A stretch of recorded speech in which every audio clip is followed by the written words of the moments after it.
L'arrestation de Pavel Durov, président fondateur de Telegram, a fait couler beaucoup d'encre chez les défenseurs de la liberté d'expression. Pourtant, les charges qui pèsent contre cet homme sont sans appel, et il semble bien que certains aient plongé un peu trop rapidement dans le complotisme. On va vous prouver pourquoi Pavel Durov est un dangereux criminel qu'il faut mettre hors d'état de nuire, pourquoi Pavel Durov est méchant. Déjà, Pavel Durov est russe, donc de base, il est méchant. Ceci a déjà été largement documenté et prouvé. Pavel Durov est méchant. Ensuite, les initiales PD, y a rien qui vous choque. Et oui, ça nous renvoie immédiatement à la pédophilie, à la prostitution et au trafic de mineurs. Pavel Durov est méchant. Pavel Durov est né en 1984. Ben voyons, 1984. La référence à Big Brother, à sa société dystopique et totalitaire ne fait aucun doute. Pavel Durov est méchant. Il est même né exactement le 10 octobre 1984, ce qui fait de lui un rat, selon les signes astrologiques chinois. Tiens donc, les rats qui nous rappellent les heures les plus sombres de notre histoire, la peste et les pandémies qui ont décimé des millions d'êtres humains.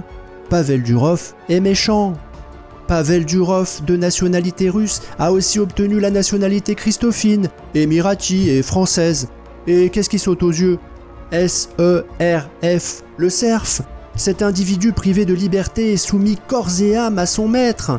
Pavel Durov est méchant. Regardez à présent le logo Telegram, la couleur bleue. Le 18-8-8. Et que s'est-il passé le 18 août 2008 ? Eh bien, une embuscade en Afghanistan conduit au massacre de 10 soldats français. Incroyable coïncidence ou préméditation macabre. Pavel Durov est méchant. Pavel, ça vient du latin polus, qui veut dire petit et faible. Un être faible moralement, qui est né pour faire le mal et semer le chaos. Pavel Durov est méchant.